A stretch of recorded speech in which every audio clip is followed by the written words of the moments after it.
dans le contexte du printemps érable, qui a vu une mobilisation historique des étudiants contre l'augmentation des frais de scolarité, certains étudiants se sont tournés vers les tribunaux afin d'obtenir une injonction leur permettant de poursuivre les cours malgré la grève.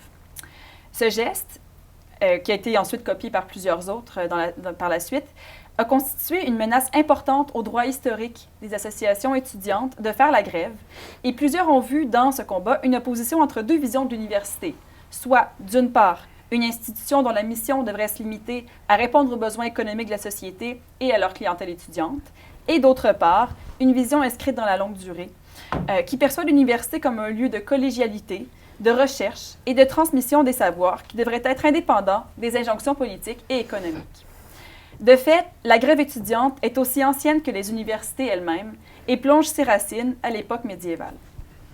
Pour nous parler aujourd'hui plus en détail des universités de ce temps et des grèves qui les ont traversées, nous recevons aujourd'hui Maxime Laprise, doctorant en histoire médiévale de l'Université de Montréal. Merci Maxime d'avoir accepté l'invitation. Merci de l'invitation. Avant de parler des grèves étudiantes en tant que telles, est-ce que tu peux nous dire quelques mots sur le contexte qui a vu la création des premières universités médiévales? Bien, à l'aube du 12e siècle, la plupart des écoles en Occident sont rattachées à des monastères ou des cathédrales. Depuis à peu près depuis la fin du 8e siècle, Charlemagne a imposé à tous les monastères et à tous les cathédrales d'avoir des écoles, autant pour enseigner au clergé, et notamment les moines, mais aussi aux gens du commun, les paysans.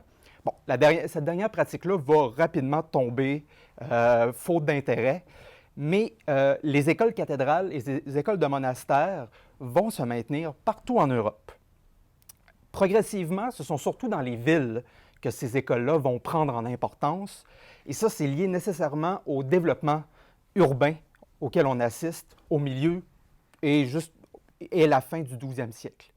Donc, ce développement urbain-là est lié notamment à un développement du commerce, mais aussi à une expansion des champs agricoles qui permet une plus grande productivité et à une plus grande quantité de personnes de se rendre dans les villes, là où se développe du commerce, se développe la monétarisation, se développent les banques, et donc une plus grande population, et ainsi de suite, et les villes s'agrandissent et prennent en prestige au même moment où il y a un lent déclin du système féodal et où les monarques voient un intérêt dans ces villes-là, qui prennent aussi, dans ce qu'on appelle le mouvement communal, ces villes-là vont prendre de plus en plus une certaine indépendance par rapport aux autorités civiles, notamment, et notamment aux autorités seigneuriales. Donc, ce sont des villes qui vont devenir un peu sous le patronage des monarques, ce qu'on va appeler plus tard les bonnes villes. Oui. L'autre élément fondamental qui explique le développement de ces institutions-là, c'est l'importation de textes issus du monde ancien.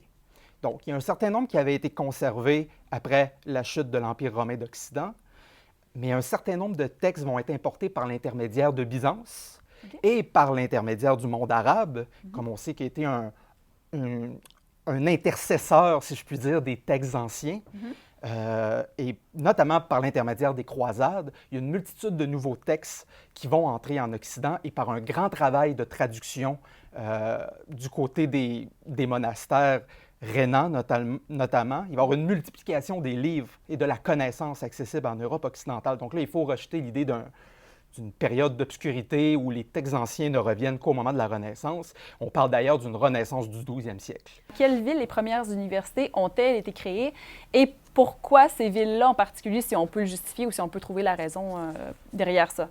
Bien, les premières, c'est Bologne et Paris. Les deux se tapent un peu dessus pour d'abord à qui revient l'honneur d'avoir la première université. Et on est à quel siècle à ce moment-là? Donc, on est à la fin du 12e siècle. OK. Et il y a un peu un duel entre Bologne et Paris, à savoir qui est la vraie première. Généralement, disons, la version académique va souvent dire que c'est Bologne, mais c'est Paris qui sera la première à avoir une vraie charte établie et donnée par le roi. Donc, elle est là la source du débat. Ensuite, il va y avoir Oxford, qui va être un lieu central en Angleterre, et un petit peu plus tard, Montpellier, en France, pour sa faculté de médecine, notamment, qui sera reconnue pour sa faculté de médecine. Chaque université a un peu une spécialité. Ce sera plutôt la théologie à Paris et plutôt le droit à Bologne, notamment à cause de la proximité des sources romaines. Oui. Mais oui, c'est essentiellement là. Et ensuite, il va y avoir un développement graduel, mais c'est vraiment là où il y a une explosion. Et pourquoi ces villes-là? Bien, c'est tout simplement elles qui ont été le plus concernées par l'explosion commerciale et démographique que j'ai mentionné tout à l'heure, mais aussi parce que c'est ces villes-là qui contiennent, à cause de leur taille, un grand nombre d'écoles liées à des monastères et des cathédrales. Parce que les fameuses écoles monastiques que j'ai mentionnées tout à l'heure, qui ont plutôt tendance à être dans le milieu paysan ou dans le milieu rural, vont plutôt décliner et les moines vont cesser d'enseigner à la population. Par contre, dans les villes, on a les monastères importants et surtout les cathédrales qui se trouvent généralement en ville, où là, il va y avoir de plus en plus d'étudiants, et je ne féminise pas volontairement, ce ne sont que des hommes, des enseignants et des maîtres qui vont commencer de plus en plus à entourer ces écoles-là, au point où, à un moment donné, il va y en avoir trop. Okay. Et quelle était la structure des premières universités? En quoi est-ce qu'elles ressemblaient, mais surtout, sans doute, différaient-elles des universités actuelles qu'on connaît? Bien, pour répondre à cette question-là, il faut tout d'abord rappeler le mode d'organisation de travail dans les villes. Les artisans s'organisaient au sein de corporations, ce qu'on va appeler souvent en latin « universitas ». Ce sont des corporations de métiers, c'est un peu les ancêtres à la fois des ordres professionnels et des syndicats d'aujourd'hui. C'est un peu les deux à la fois, c'est-à-dire que c'est une unité où les gens s'unissent volontairement pour réguler leur travail, comme le ferait un ordre professionnel, avec des grades bien déterminés qui ressemblent notamment à des apprentis, des compagnons et des maîtres, ce qu'on retrouve encore aujourd'hui dans certains métiers d'ailleurs. Ils vont volontairement s'allier, ils vont généralement même s'installer dans des quartiers spécifiques de la ville, ils vont avoir des traditions qui leur sont propres, mais ils vont former aussi une forme de caisse de solidarité, d'assurance. Bref, c'est des formes de solidarité, une mise en commun des savoirs aussi, mais surtout une régulation de la transmission des connaissances au sein d'un métier. C'est-à-dire, pas n'importe qui peut devenir forgeron. Il faut avoir réussi, je veux dire, l'examen, il y a des formes d'examen public, mais il faut avoir démontré, un peu comme le barreau aujourd'hui, il faut avoir su démontrer qu'on avait les compétences pour devenir un maître forgeron, par exemple. Et c'est exactement le même modèle qui va être imposé à l'université. D'accord. C'est-à-dire, on va avoir des élèves, donc qui vont l'équivalent des apprentis, qui vont se mettre auprès de maîtres, qui sont les enseignants, et le premier élément fondamental de cette corporation-là, l'université, ce sera de réguler la qualité de l'enseignement. Donc, parce que juste avant, quand dans les villes, on commence à avoir un surplus de maîtres, il commence à y avoir un peu un chaos lié à ça. C'est-à-dire que tout le monde se fait maître et tout le monde commence un peu à enseigner de son côté et on commence à se dire qu'il faudrait peut-être réguler le contenu de l'enseignement. Premièrement, pour qu'il soit correct d'un point de vue doctrinal, mais aussi tout simplement pour la qualité de l'enseignement. Donc, on décide de se regrouper. À Paris, l'initiative revient aux maîtres. Donc, c'est les maîtres qui décident de s'allier entre eux et de former la corporation.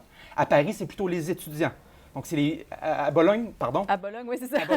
À Bologne, ce sont les élèves qui vont se regrouper entre eux et qui vont former la corporation, c'est-à-dire où les enseignants en sont exclus. Ils sont élus, ils sont nommés par les étudiants. Mais c'est eux qui gèrent absolument la corporation. À Paris, ce sont les maîtres, mais il ne faut pas penser qu'il y a une rupture stricte. Dans tous les cas, ça forme une communauté solidaire où tout le monde participe. Autant à Paris qu'à Bologne, les gens de tout autant profs qu'étudiants participent aux assemblées, participent à la gestion de l'université et d'une façon démocratique. Maintenant, les étudiants, ceux qui fréquentaient l'université, quel était leur profil, en fait? De quel milieu venaient-ils? C'est malheureux parce qu'on n'a pas beaucoup de sources sur la question, sur leur provenance, puis aussi on est obligé de faire beaucoup d'hypothèses. On le sait, bon, évidemment, c'est plutôt des groupes favorisés. On trouve pas vraiment de la haute aristocratie, mais de la bonne aristocratie, je veux dire de l'aristocratie intermédiaire, disons. On a certains étudiants assez riches qui ont les moyens d'avoir une résidence personnelle avec des valets, etc. On va aller chercher aussi dans ce qu'on pourrait appeler une classe moyenne supérieure, c'est-à-dire de la haute bourgeoisie ou la petite aristocratie, des paysans riches, donc qui pour eux va apparaître une façon d'ascension sociale. Parce que je suppose qu'en effet, pour un étudiant, une fois qu'on est à l'université, il faut quand même pouvoir subvenir à ses besoins. Donc, c'est là où le milieu socio-économique devient un facteur. Absolument, tout comme aujourd'hui. Ça n'a pas changé. Et évidemment, ce sont les plus privilégiés qui vont le plus loin, ce qui est encore le cas aujourd'hui, généralement. Bon, certains, il va y avoir déjà des systèmes de bourse à l'époque. Donc, les étudiants perçus comme particulièrement compétents pourront obtenir un financement de la part, notamment d'autorités ecclésiastiques ou de grandes cours. Notamment, les diverses monarchies vont octroyer des financements pour certains étudiants. Mais généralement, on n'aura pas d'étudiants très pauvres. Quand on parle de pauvreté dans les sources, tout semble d'accord, c'est qu'on a des étudiants qui sont très dépensiers dans les villes et qui ont tendance à devenir pauvres dans le cadre de leurs études. D'ailleurs, on a beaucoup de lettres de l'époque qui pourraient sembler être une lettre écrite hier, de jeunes qui écrivent à leurs parents pour leur demander de l'argent. Et de parents qui se plaignent parce que leur fils est en train de tout passer l'argent dans l'alcool. Il y a des choses qui ne changent pas. Exactement. Donc, mais généralement pas, il y a assez peu de gens de la paysannerie pauvre, par exemple. Parce que ces gens-là n'ont tout simplement pas les moyens de se rendre à l'université. Et d'autres priorités, sans doute. Exactement. Ouais. Donc, quand on va parler d'étudiants pauvres dans les villes, c'est plutôt des étudiants qui se sont appauvris dans le cadre de leur cursus. Quelle était la nature des relations entre les membres de la communauté universitaire, dont je parle des maîtres et des étudiants, et la communauté locale, la ville dans laquelle ils s'inscrivaient? C'est là que ça devient intéressant. Les relations peuvent être souvent tendues parce que les étudiants ont obtenu un certain nombre de privilèges, comme obtiennent toutes les corporations professionnelles, mais la nature des étudiants est tellement différente des autres corporations. Ils n'ont pas un métier manuel comme les autres, que ça va créer des tensions dans les villes. Notamment à cause de la quantité de privilèges qui leur est octroyés, qui sont souvent supérieurs à celles des autres corporations, parce qu'il y a un certain prestige à avoir une université dans une ville et on veut les conserver, donc on veut leur accorder beaucoup de privilèges. Deuxièmement, les étudiants, ils sont bruyants. C'est-à-dire, ce sont des jeunes qui sont des clercs. Donc, c'est quelque chose qu'il faut comprendre qui est assez ambigu. Les étudiants ont le statut de clerc, c'est-à-dire de membres de l'Église. Ce ne sont pas des prêtres, ce ne sont pas des moines. C'est un statut un peu ambigu. Donc, ils sont tonsurés, ils sont considérés comme des membres de l'Église. À cet effet, c'est interdit de lever la main sur eux. Ils ont l'interdiction de porter les armes, interdiction qui sera régulièrement pas respectée. Et ils sont théoriquement aussi célibataires. Théoriquement. Théoriquement célibataires. Donc, ils ont un statut ambigu. Mais ce statut-là ambigu aussi cause des problèmes. Donc, on peut s'imaginer que des jeunes qui ont le sentiment d'être un peu protégés par l'Église, parce que, en tant que membres de clerc, ils ne peuvent pas être non plus jugés par la justice civile. Ils reviennent pleinement à l'autorité ecclésiastique. Donc, par exemple, de les juger, ouais. Oui, en termes de justice, j'entends. Oui, parce que ce qu'il faut préciser pour ceux qui ne sont pas familiers avec l'époque médiévale, c'est qu'il y a à la fois la justice civile et la justice ecclésiastique qui est administrée par l'Église, qui est complètement à part, c'est ça. Autogérée, je vais le dire comme ça. Okay. D'ailleurs, ça arrange bien les pouvoirs civils de pouvoir, tout ce groupe de gens chahuteurs dans la ville, de pouvoir dire, on s'en occupe pas, on laisse ça à l'Église. C'est pas notre problème. C'est pas notre problème, gérez votre groupe. Et l'Église aussi... Du côté de l'Église aussi s'en réjouit parce que c'est une forme de prestige. Tous ces gens-là sont avec nous, tous ces intellectuels sont avec nous. Mais le problème, c'est qu'ils causent beaucoup de problèmes dans la ville. Notamment lorsque les troupes du roi, ou ce qu'on appelle les sergents royaux. Ouais. Donc, les villes n'ont pas un système de police systématique comme aujourd'hui, mais des espèces de corps qui interviennent en cas de problème. Ouais. Donc, lorsque ceux-ci interviennent, là, c'est savoir est-ce qu'on peut toucher à ces gens-là, parce que ces étudiants-là créent du grabuge. Il faut intervenir. Il faut intervenir, mais ces gens-là vont régulièrement entrer dans des formes de rixe avec la population bourgeoise. Donc, il va y avoir des batailles urbaines, il va y avoir des morts, du sang versé, des batailles qui sont souvent assez futiles. On ne parle pas ici de grands débats philosophiques, ce sont de l'alcool trop cher, ou quelqu'un qui a mis les pieds à un endroit où il ne devait pas mettre, ou qui a peut-être regardé trop insistamment une dame. On avait la bataille facile. Absolument. Ouais. Et l'alcool facile, donc c'est lié. Donc, ça pose des enjeux à la fois pour les autorités civiles qui veulent intervenir pour maintenir l'ordre, mais en même temps qui ne peuvent pas toucher théoriquement à ces étudiants-là. Oui, tout à fait. Puis les autorités civiles, comme je l'ai dit précédemment, ils voient un avantage à avoir ces universités-là dans leur royaume. C'est ça. Parce que c'est un recueil de gens qui pourront potentiellement les servir, mais tout simplement parce que c'est important à l'époque, c'est une source de prestige. Avoir une université, et on ne veut surtout pas qu'elle s'en aille. Et parlant de tensions fréquentes entre les autorités civiles et les étudiants qui sont source de désordre, on s'achemine tranquillement vers la fameuse grève étudiante.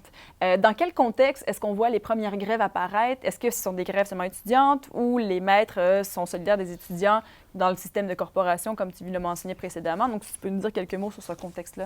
Bien, on a des grèves étudiantes, notamment à l'Université de Bologne, dès le 12e siècle, mais malheureusement, on n'a pas beaucoup de sources exactement sur le déroulement, puis ça ne semble pas avoir été des grèves de longue durée. Mais dans tous les cas, il y a un élément commun, c'est la question des privilèges. Donc, ce qu'on appellerait aujourd'hui des droits. Comme je l'ai dit précédemment, donc l'université est une corporation et toute corporation obtient un certain nombre de privilèges par l'intermédiaire d'une autorité civile ou même de la monarchie. Dans le cas de l'université, donc, ce qu'on appelle une charte qui a été octroyée à l'université a été donnée par les autorités royales et inclut notamment par exemple, la question que seules les autorités ecclésiastiques peuvent juger un étudiant arrêté fait partie de ce type de privilège-là qui est donné à l'université.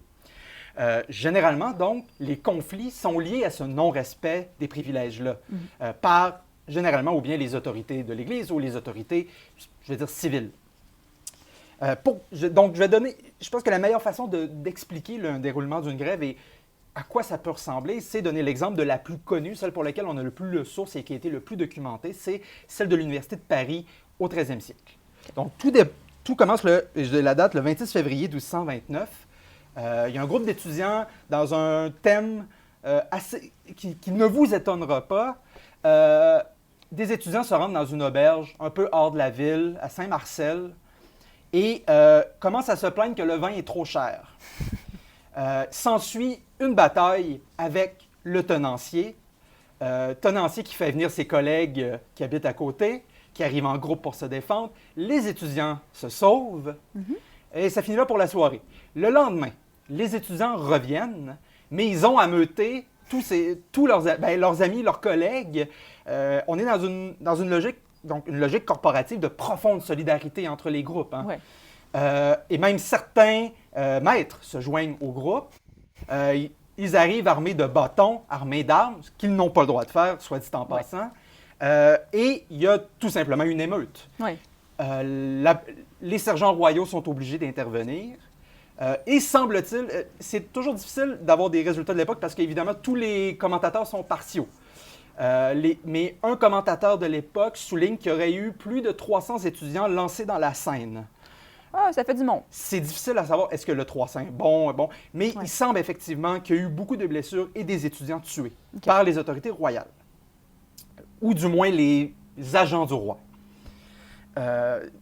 Et aussi par la sécurité, une forme d'envoyé de l'évêque de Paris, qui aurait contribué lui aussi au maintien de l'ordre dans cette émeute.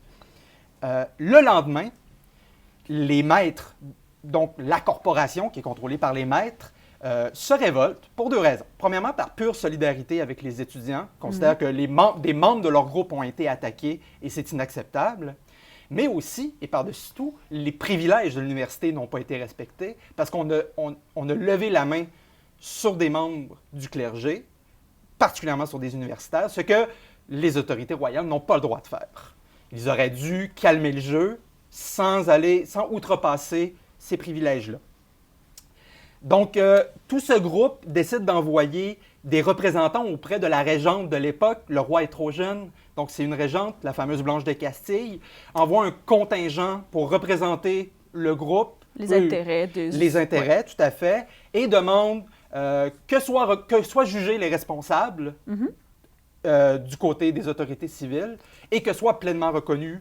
Bref, que la monarchie reconnaisse qu'ils ont fait erreur. Ouais. Refus du côté de ce qui n'est pas très surprenant de Blanche de Castille, qui était connue quand même pour être une femme vigoureuse. Parce qu'on sait que Blanche de Castille était reconnue pour son intransigeance. Absolument. Donc, le lendemain, devant cette intransigeance de Blanche de Castille, les représentants de la corporation promulguent un édit, je vais dire, ou un décret interdisant l'enseignement dans la ville de Paris, interdisant donc autant de donner que de recevoir des cours, et, affaire plus particulière, ordonne à la corporation de quitter la ville. Donc, c'est ce qu'on appelle faire sécession. Après ça, où aller? Donc, pour les maîtres, il y en a qui vont aller un peu partout, dans les autres universités notamment. Oxford va en profiter. D'autres universités vont en profiter. D'ailleurs, même ces grandes migrations-là qu'on va appeler vont même contribuer à créer ou faire croître d'autres universités, comme celle d'Oxford que j'ai dit, qui vont en profiter largement. Certains vont tout simplement retourner, les étudiants notamment vont tout simplement retourner chez soi en attendant que les cours reprennent. Un nombre très réduit à ce qu'on a comme source vont demeurer à Paris et vont jouer les briseurs de grève. OK. Mais selon les sources, tous les maîtres importants avec un certain prestige ont quitté la ville. Et pour la ville, bon, il y a deux choses à dire là-dessus. Premièrement, cette histoire de sécession, c'est un peu difficile de dire exactement d'où cette idée-là vient, mais c'est difficile de ne pas faire un lien avec le concept de sécession de la plèbe qu'on avait en Grèce, en République romaine, dans la République romaine, où lorsqu'une décision ne convenait pas ou lorsque les privilèges du tribun de la plèbe n'étaient pas respectés, les plébéiens refusaient de travailler ou quittaient la ville ou quittaient du moins le quartier dans lequel ils se trouvaient. Donc ça s'inscrit quand même dans une pratique multiséculaire, puis surtout qu'on avait affaire à des gens qui connaissaient quand même bien leur droit romain, donc... Tout à fait. Est-ce qu'il y a un lien immédiat? C'est possible, c'est difficile de faire un... Mais la ressemblance est trop frappante pour pas qu'il y ait au moins une vague inspiration. Ouais. Et pourquoi ça fonctionne? Pour plusieurs raisons. Premièrement, pour une raison purement économique. Ces quartiers-là où habitent les étudiants animent l'économie. Du bordel à l'auberge, en passant par l'église de la paroisse où se trouve le quartier latin, qui profite des dons pendant la messe ou tout simplement qui constituent leurs fidèles, déclinent. On sait qu'il y a des plaintes qui sont faites auprès de la Reine Blanche de membres d'un certain nombre d'autres corporations de travailleurs dont les membres perdent des revenus, littéralement, à cause de cette grève-là. Il faut comprendre que, c'est pas comme aujourd'hui, la population de Paris, la population étudiante comparativement à celle de Paris est énorme. Ouais. Donc, c'est une bonne partie de la population qui quitte la ville. Donc, c'est pour ça que ça ne pourrait pas se faire aujourd'hui, parce que je ne pense pas que ça serait aussi dramatique à Montréal, notamment. Mais l'économie en souffrait beaucoup. L'économie en souffre. Aussi pour ceux qui fournissent, notamment pour tout ce qui est fourniture de matériel et fourniture de logement. Le logement étudiant, aussi au Moyen Âge, est une industrie très rentable. Et évidemment, ces gens-là, on ne reçoit plus de loyer. Autre chose, il y a une question qui est symbolique. Je l'ai dit, tant les autorités royales qu'épiscopales obtiennent un grand respect, un grand prestige à cause de l'université. Et il y a quelque chose de déshonorant à voir son université quitter la ville. Surtout une université comme l'Université de Paris, qui est à l'époque un peu, je sais pas, c'est la Harvard du monde médiéval. Ouais. C'est la grande université. Le pape, j'en parlerai plus tard, va l'appeler la mère des sciences. Le pape ayant lui-même étudié à l'Université de Paris. Et justement, ce pape-là va rapidement, on est Grégoire IX, va rapidement prendre parti de l'université. Contre la reine. Et il va demander, notamment au roi, donc par l'intermédiaire de la régente, d'intervenir et de respecter les privilèges de l'université. Il va aussi s'en prendre à l'évêque de Paris, n'ayant pas su éviter la grève, tout simplement. Il faut comprendre que l'évêque de Paris se trouvait dans une situation de constante ambivalence à propos de l'université parce que, jadis, à l'époque des écoles cathédrales, c'est l'évêque qui avait le dernier mot, notamment sur les licences d'enseignement ou sur l'administration.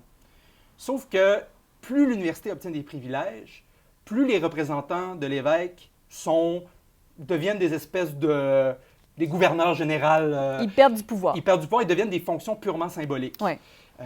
Donc, il y a une source de tension entre l'évêque et les universités. Donc, c'est pas pour rien si le pape s'en prend à l'évêque de Paris, qui croit peut-être qui n'a pas complètement évité, en toute bonne foi, la grève. Oui.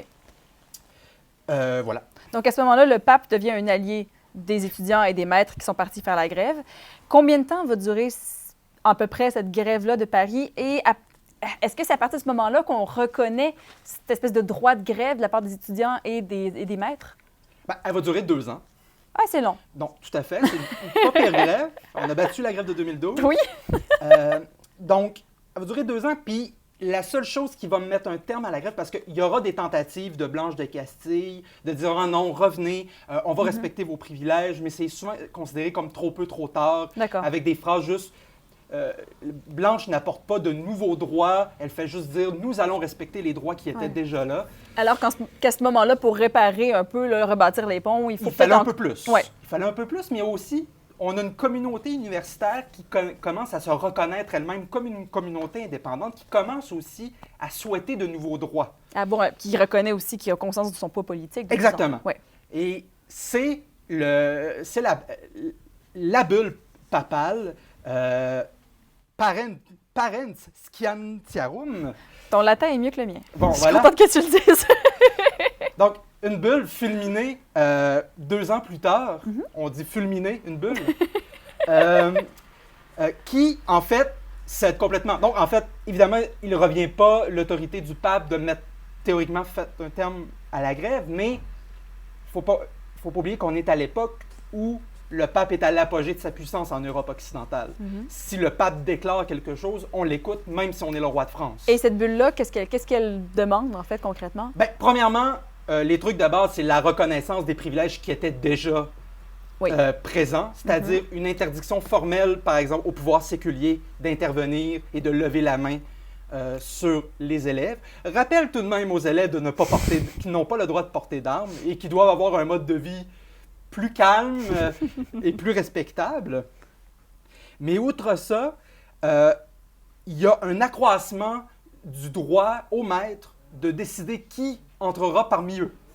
Donc là, le rôle de l'évêque dans l'octroi des licences d'enseignement est absolument écarté.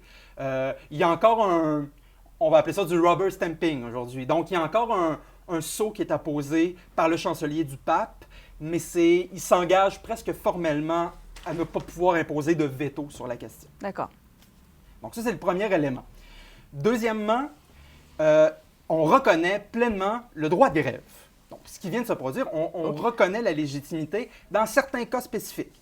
Notamment si violence est faite sur des étudiants, violence illégitime, si les réglementations entourant le logement étudiant, parce qu'à l'époque, il y a des limitations qui concernent, chose qu'on aimerait bien aujourd'hui, d'ailleurs. Il y a une limitation sur le prix du loyer, en fait. C'est pas une limitation sur la quantité de logement. Exactement, oui, pardon. Une limitation sur le prix du loyer qui est imposée, donc constitue une autre possibilité pour faire la grève. Donc, ce sont des éléments. Ensuite, donc, l'autre élément, il y a des éléments que je ne vais pas revenir, mais sur les élèves décédés, mais passerai à autre chose. Donc, il va y avoir aussi, suite à la bulle, une multitude d'autres bulles qui vont être publiées même dans les jours et semaines suivants. En fait, c'est près d'une quinzaine de bulles. Le pape n'a jamais publié autant de bulles en si peu de temps sur un même sujet. Donc, qui vont être transmis à plusieurs autorités, notamment aux autorités épiscopales et royales. Et il va ordonner une multitude de choses. Premièrement, encore une fois, toujours au roi, rappeler l'interdiction de toucher aux étudiants, de respecter les privilèges. Il va ordonner aussi que tous les étudiants,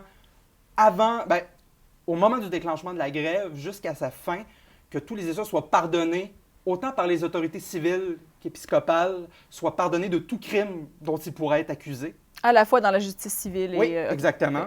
Bon, théoriquement, comme la justice civile n'avait pas le droit, mais donc ça se produisait quand même. Et il y a certaines autorités épiscopales, notamment dans les villes hors de Paris, qui avaient décidé de punir, je ne sais pas si c'est par solidarité avec leurs collègues de Paris, mais il y avait certaines formes de punition, et aussi parce que ils créaient des troubles dans d'autres villes, ces étudiants-là aussi. Ils n'étaient pas si pacifiques. Non, non, il ne faut pas les voir, je ne veux pas les présenter comme des pures victimes. Non, c'est pas des enfants de cœur. Ils causaient beaucoup de problèmes dans la ville.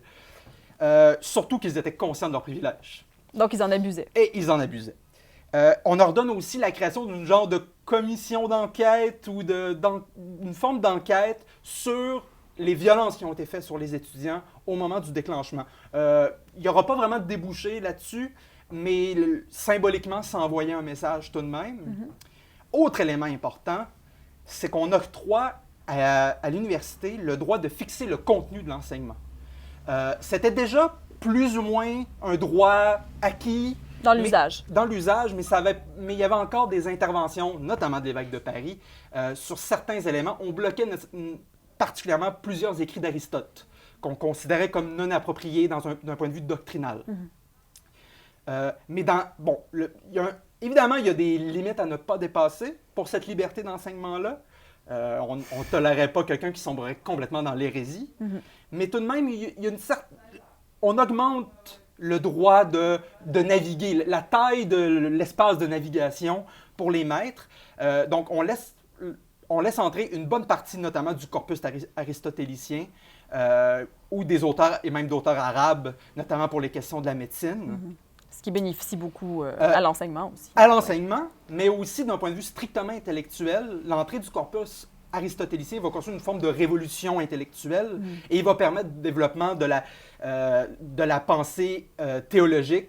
J'entrerai pas dans les détails, mais ce qu'on appelle la scolastique, qui est, pour faire facile, un courant théologique des 13-14e siècles en Europe, mais des grands personnages de ce courant-là, comme Thomas d'Aquin, qui est considéré maintenant comme un docteur de l'Église, donc qui est le plus haut titre que l'Église catholique peut accorder. Ce personnage-là s'inscrit dans ce courant-là qui va un peu révolutionner d'un point de vue intellectuel les universités. Quand on lit du Thomas d'Aquin, souvent il copie tout simplement du Aristote, ce qui n'aurait pas été possible avant cette reconnaissance-là. Donc, ça crée un peu l'essentiel de ce qu'on pourrait appeler aujourd'hui la liberté académique. Oui. Évidemment, il y a des balises, oui. Il y a des choses à ne pas dépasser, mais les papes vont toujours avoir une certaine tendresse pour l'Université de Paris, donc les laisser un peu faire ce qu'ils veulent tant qu'ils exagèrent pas trop. D'accord. Donc, dans ce cas-ci, les papes ont vraiment été des alliés pour les étudiants et les maîtres. Oui, puis d'autant plus que, je l'ai dit, le pape Grégoire IX est un ancien étudiant de l'Université de Paris. Ça aide. Mais d'autant plus, il est entouré aussi d'étudiants de l'Université de Paris. Un très grand nombre, les maîtres, lorsqu'ils considèrent... Bon, certains maîtres vont rester maîtres à vie, mais un certain nombre vont atteindre des positions importantes suite à comme aujourd'hui, d'ailleurs. Et donc acquérir de l'influence politique. Donc, autour des rois, autour des princes, autour du pape. Un très grand nombre de cardinaux sont des diplômés de l'Université de Paris. Donc, ils sont entourés de cette communauté-là aussi, qui nécessairement guide les orientations politiques de ces États-là, et aussi parce qu'ils en ont besoin, tout simplement. En conclusion, qu'est-ce que les grèves de l'époque médiévale peuvent nous enseigner sur les grèves étudiantes actuelles? Pour moi, c'est vraiment la question de la gestion des universités. La grève médiévale ne pouvait exister qu'à cause de la forme qu'avait l'université, qui était une corporation, donc des gens unis, solidaires, qui voulaient se défendre entre eux face à ce qu'ils considéraient comme un arbitraire royal.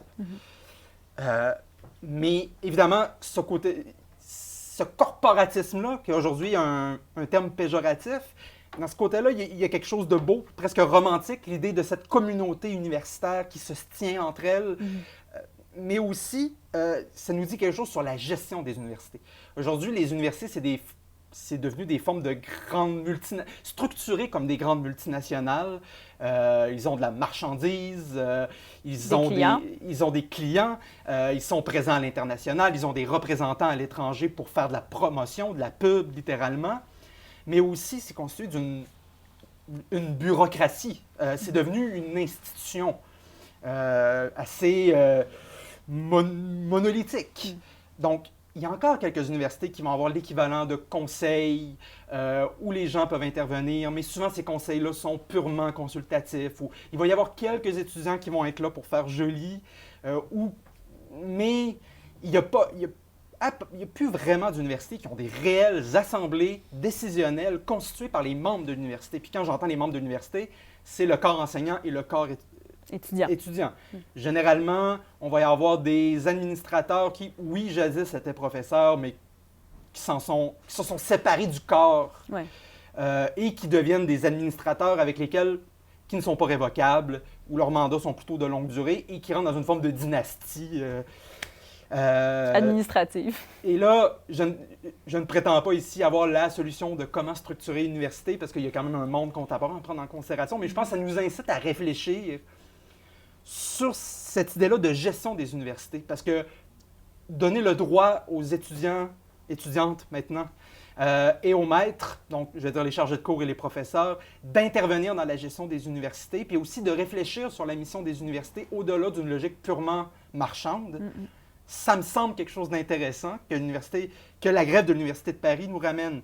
Puis aussi, pour faire bêtement militant, il y a toute cette question-là de la solidarité puis de l'idée de faire des mouvements communs. Le monde, l'université capitaliste, je vais le donner comme ça pour pas avoir l'air rouge tout à fait, nous enseigne que nous sommes des clients de l'université et qu'on est là pour obtenir un diplôme, et après, c'est fini. J'ai payé, je reçois. On devient travailleur. On devient travailleur. L'université médiévale n'est pas pensée comme ça. L'université médiévale est pensée comme une transmittrice.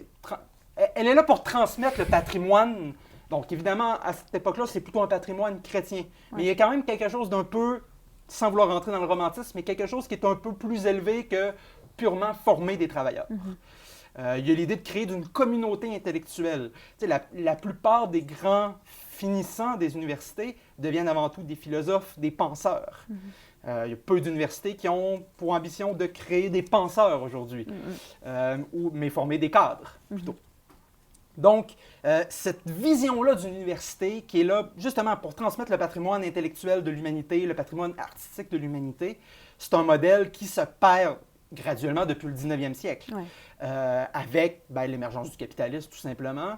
Mais aujourd'hui, je pense qu'on atteint un niveau assez élevé dans cette logique marchande-là. Puis, à mon avis, c'est une source d'inquiétude. Et il faut faire quelque chose à propos de ça. Mais l'histoire est pertinente pour ça. Pas pour s'en inspirer directement et dire « il faut appliquer cela », mais ça nous permet de nous extraire du présent et réfléchir. Ça nous dit, tu sais, il y a un auteur dont j'oublie le nom, je suis désolé, qui disait qu'étudier le Moyen-Âge, ça sert à montrer que ce qui est n'a pas toujours été. Donc, l'université contemporaine capitaliste, ce n'est pas la finalité de toute chose. Il y a d'autres modèles qui sont possibles. Puis, l'histoire a cette pertinence-là de nous montrer ça. Bien, Maxime Laprise, merci beaucoup. C'était vraiment intéressant. Merci beaucoup. Puis, on se retrouve bientôt pour une autre capsule de Perspectives citoyennes.